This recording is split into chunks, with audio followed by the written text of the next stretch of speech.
Assalamualaikum warahmatullahi wabarakatuh. Halo rekan-rekan Nusantara.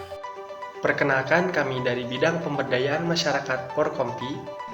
Di sini kita akan menjelaskan mengenai hipertensi. Dalam rangka memperingati Hari Hipertensi Sedunia, yuk buruan disimak. Hipertensi merupakan salah satu penyakit tidak menular, akan tetapi hal ini menjadi masalah global karena prevalensinya yang terus meningkat setiap tahunnya. Secara global, 1 miliar orang di dunia memiliki hipertensi, di mana 2/3 di antaranya tinggal di negara berkembang dengan prevalensi yang terus meningkat setiap tahunnya. Diprediksi pada tahun 2025 sebanyak 29% orang dewasa menderita hipertensi. Hingga saat ini, hipertensi menjadi penyebab kematian sekitar 8 juta orang setiap tahunnya. Sebanyak 1,5 juta di antaranya berada di Asia Tenggara. Nah, apa itu hipertensi? Hipertensi atau tekanan darah tinggi yaitu suatu peningkatan tekanan darah di dalam arteri. Pada pemeriksaan tekanan darah terdapat dua angka. Angka yang lebih tinggi disebut dengan sistolik, didapat ketika jantung berkontraksi, dan angka yang lebih rendah disebut dengan diastolik, didapat ketika jantung berelaksasi. Klasifikasi hipertensi menurut Kemenkes RI biasanya memiliki klasifikasi yang ditandai dengan ukuran tekanan darah yang bersatuan mmHg. Kemudian juga ada sistol dan diastol. Sistol merupakan tekanan darah yang tinggi atau biasa berada di atas, kemudian diastol merupakan tekanan darah yang rendah atau biasa ada di bawah. Biasanya bertuliskan misalnya 120/80 mmHg, artinya sistolnya 120 dan pernya 80 adalah diastol. Nah, jadi klasifikasinya adalah yang pertama optimal. Biasanya memiliki ukuran tekanan darah kurang dari 120 mmHg untuk sistol dan juga kurang dari 80 mmHg untuk diastol. Kemudian normal memiliki ukuran yaitu berkisar 120 mmHg sampai 129 mmHg untuk sistol dan juga 80 mmHg sampai 84 mmHg untuk diastol. Kemudian prahipertensi atau normal tinggi biasanya memiliki ukuran yaitu 130 sampai 139 mmHg untuk sistol dan juga 85 sampai 89 mmHg untuk diastol. Nah, biasanya individu ini memiliki resiko untuk mengalami hipertensi. Nah, bisa dicegah dengan cara mengubah gaya hidup atau pola hidupnya. Kemudian ada hipertensi tingkat 1. Biasanya memiliki ukuran 140 sampai 159 mmHg untuk sistol dan juga 90 sampai 99 mmHg untuk diastol. Nah, biasanya penderita sudah meminum obat atau mengkonsumsi obat mungkin hanya 1 butir saja dan juga memiliki risiko untuk kerusakan organ namun belum memiliki gejala-gejalanya. Kemudian ada hipertensi tingkat 2 yaitu memiliki ukuran lebih dari 160 mmHg untuk sistol sampai 179 mmHg dan juga lebih dari 100 mmHg sampai 120 mmHg untuk diastol. Nah, biasanya penderita ini sudah mengkonsumsi obat yang beragam, tidak hanya 1 buah, dan juga pastinya sudah mengalami kerusakan organ di dalam, namun belum memiliki gejala-gejala yang jelas.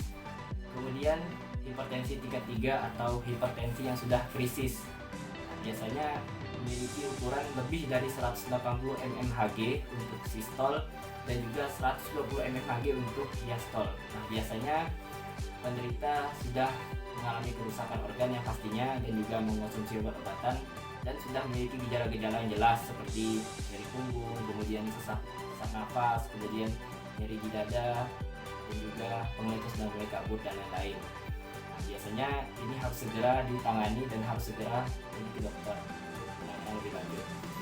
Kemudian ada hipertensi sistolik terisolasi. Nah, ini terjadi secara tiba-tiba dan biasanya terjadi pada usia lanjut atau usia tua, biasanya berkisar umur 60 tahun. Nah, hipertensi ini terjadi yaitu ditandai dengan selisih antara sistol dan diastol yang terlalu jauh.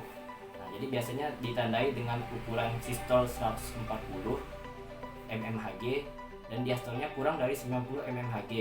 Nah, ini menunjukkan bahwa terjadi kerusakan atau kelainan pada jantungnya dalam memompa darah. Yang artinya di situ mungkin kemungkinan ada lemak sehingga tekanan darahnya berselisih sangat jauh. Nah, itu merupakan klasifikasi hipertensi. Faktor risiko hipertensi. Nah, biasanya faktor risiko hipertensi ini terjadi pada hipertensi primer. Nah, yang belum diketahui penyebab pastinya apa. Nah, faktor-faktor risiko tersebut yang pertama ada usia. Nah, biasanya laki-laki memiliki usia 45 tahun ke atas biasanya sudah mengalami hipertensi. Kemudian perempuan pada usia 65 tahun ke atas sudah mengalami hipertensi. Kemudian yang kedua ada memiliki penyakit kronis, misalnya penyakit diabetes, kemudian penyakit ginjal, penyakit jantung, dan lain-lain.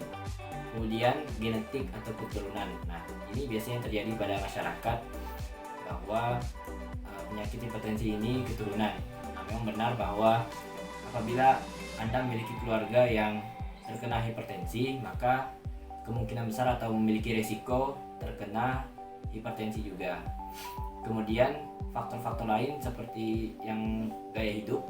Nah, ini bisa juga menjadi faktor risiko terkena hipertensi. Contohnya obesitas, kemudian stres, kemudian terlalu banyak mengkonsumsi garam, dan juga tidak sering beraktivitas itu menjadi faktor-faktor risiko terkena hipertensi.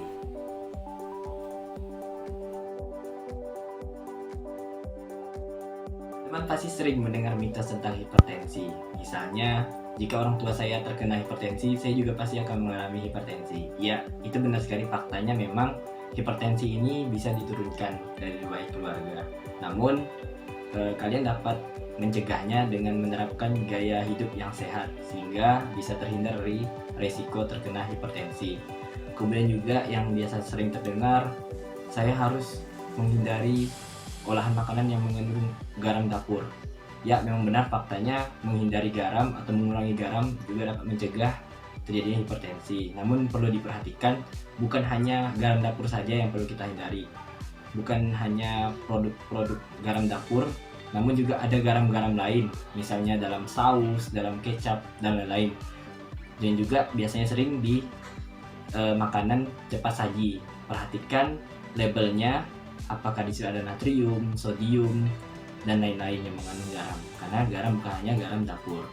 Kemudian juga saya tidak perlu cek tensi lagi jika saya sudah cek ke dokter. Tidak seperti itu kawan-kawan. Faktanya mengecek rutin tekanan darah itu sangat penting untuk mengetahui secara dini gejala-gejala hipertensi. Karena yang akan terlihat adalah hasil pengukuran hipertensi. Hasil pengukuran tekanan darah kita akan menentukan apakah kita terkena hipertensi atau tidak. Kemudian juga tidak ada gejala sih, jadi saya tidak perlu khawatir jika terkena hipertensi. Tidak seperti itu faktanya kawan-kawan. Memang faktanya ada beberapa kasus hipertensi yang tidak memiliki gejala.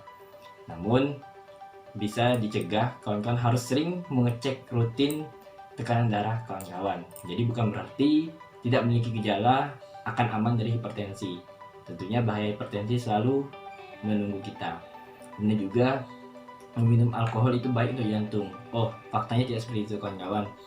Faktanya meminum alkohol sangat berbahaya untuk jantung dan beresiko meningkatkan tekanan darah yang akan menjadikan penyakit yang sangat berbahaya, yaitu penyakit jantung kronis, henti jantung kronis, yang akhirnya bisa menyebabkan kematian.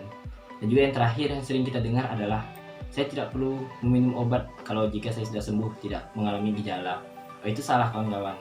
Meminum rutin obat yang sudah diberikan jika kita sudah terdiagnosa hipertensi itu sangat perlu, sangat penting, karena kita tidak tahu kapan waktunya kita akan naik tekanan darah kita hipertensi. Maka dari itu, untuk mencegahnya kita rutin meminum obat yang sudah diresepkan oleh dokter dan juga menjaga pola hidup kita seperti itu. Langkah-langkah pencegahan hipertensi. Yang pertama, cek kesehatan secara rutin. Tekanan darah dapat berubah seiring berjalannya dengan aktivitas yang kalian lakukan. Jadi, alangkah baiknya jika kalian melakukan cek kesehatan rutin, terutama tekanan darah, setiap hari. Yang kedua, enyahkan asap rokok. Perokok merupakan salah satu faktor untuk menyebabkan tekanan darah tinggi, baik perokok pasif maupun perokok aktif, karena mereka akan menghirup karbon dioksida yang sifatnya merugikan. Yang ketiga, rajin aktivitas fisik. Aktivitas fisik teratur akan meningkatkan efisiensi kerja jantung secara keseluruhan, sehingga orang-orang yang sering melakukan aktivitas fisik secara teratur akan memiliki tekanan darah yang rendah dan jarang terkena hipertensi. Nah, mau tahu nggak makanan yang dapat menurunkan tekanan darah? Yang pertama adalah sayuran hijau. Mengapa sayuran hijau? Karena sayuran hijau mengandung potasium yang dapat membantu ginjal mengeluarkan sodium melalui urin. Hal tersebut dapat menurunkan tekanan darah. Dan yang kedua itu ada buah beri. Buah beri terutama blueberry mempunyai senyawa yang kaya akan flavonoid. Menurut penelitian, senyawa ini dapat mencegah hipertensi dan menurunkan tekanan darah. Yang ketiga itu ada oatmeal. Oatmeal memenuhi standar untuk menurunkan tekanan darah, memiliki serat tinggi, rendah lemak, dan rendah natrium. Yang keempat itu pisang. Memakan makanan yang kaya akan potasium lebih baik daripada vitamin. Masukkan potongan pisang ke dalam sereal atau oatmeal untuk mendapatkan kandungan potasium yang lebih tinggi. Nah, secara umum Anda harus lebih banyak mengkonsumsi protein rendah lemak, biji-bijian, dan banyak mengkonsumsi buah dan sayuran. Serta Anda harus menghindari makanan yang banyak mengandung lemak, natrium, serta alkohol. Nah, cara lainnya ada istirahat yang cukup dan kelola stres. Stres membuat otak mengeluarkan hormon stres. Akibatnya, tekanan darah meningkat 30-40%, walaupun hanya cuma sementara. Klasifikasi obat antihipertensi dibagi menjadi 5 golongan. Yang pertama adalah golongan diuretik, yang kedua adalah golongan penyekat reseptor beta adrenergik atau disebut dengan beta blocker. Kemudian golongan yang ketiga adalah penghambat angiotensin converting enzyme disebut ACE inhibitor. Kemudian golongan yang keempat adalah penghambat reseptor angiotensin, dan golongan yang kelima adalah antagonis kalsium. Golongan diuretik memiliki mekanisme kerja menurunkan tekanan darah dengan menghancurkan garam yang ada di dalam tubuh. Salah satu obatnya yaitu furosemid. Untuk golongan beta blocker memiliki mekanisme kerja yaitu menurunkan frekuensi denyut jantung dan kontraktilitas miokard sehingga menurunkan curah jantung. Untuk contoh obatnya propanolol, atenolol, dan metoprolol. Untuk golongan selanjutnya adalah ACE inhibitor dengan mekanisme kerja penghambatan pembentukan angiotensin 2 dan secara bersamaan meningkatkan jumlah bradikinin. Untuk contoh obatnya adalah kaptropil. Golongan penghambat reseptor angiotensin memiliki mekanisme kerja inhibitor secara kompetitif dari reseptor angiotensin 2 tipe 1. Untuk contoh obatnya losartan, kandesartan, dan valsartan. Untuk golongan yang terakhir adalah antagonis kalsium dengan mekanisme kerja menghambat influx kalsium pada sel otot polos, pembuluh darah, dan miokard. Untuk contoh obatnya adalah amlodipin. Nah, gimana nih rekan-rekan Nusantara? Semoga video ini bermanfaat untuk kita semua. Semoga ilmu yang telah kita berikan ini dapat memberikan edukasi kepada teman-teman sekalian. Dan kalian dapat memberikan edukasi ini kepada orang-orang terdekat di sekeliling kalian. Terima kasih kepada rekan-rekan semua yang telah menonton video ini. See you next video. Ditunggu ya video-video selanjutnya. Bye. Wassalamualaikum warahmatullahi wabarakatuh.